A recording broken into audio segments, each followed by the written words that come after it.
Have you ever noticed this? A small child asks a lot of questions. Why is the sky blue? Why do we sleep? Why do people get angry?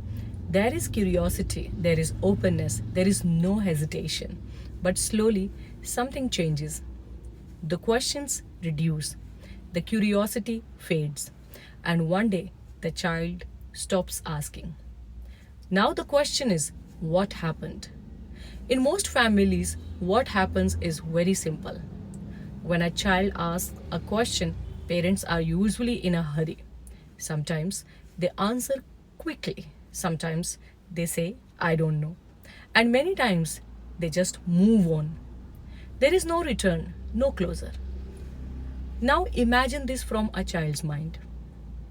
A question came, but it didn't reach anywhere.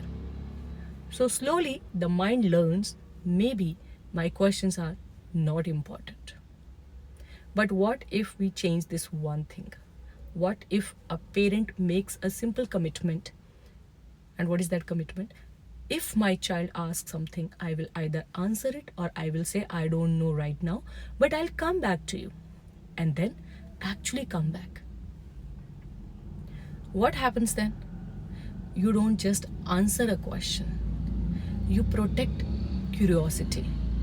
You teach the child it's okay to not to know. It's important to find out that every question deserves a response. And slowly a habit is built. The habit of asking, the habit of seeking clarity. Now this leads to the next step. It's not just about answering. It's about how you explain. You don't need fancy vocabulary. You don't need big words. You just need clarity. Explain things in a way that the child can actually see it, understand it according to their age. Because when a child grows in such an environment, they don't just learn information. They learn how to think, they learn how to respond, they learn how to understand situations, and one more thing which is very important, and it is emotion. Most of us grow up without even knowing what we are feeling. We just say, I feel bad, I feel angry. But what exactly is that feeling? Is it frustration?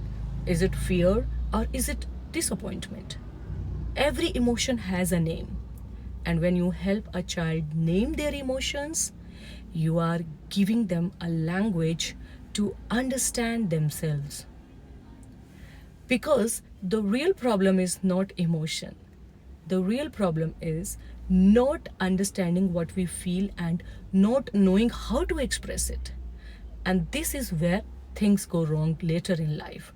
When people don't have words, they feel powerless.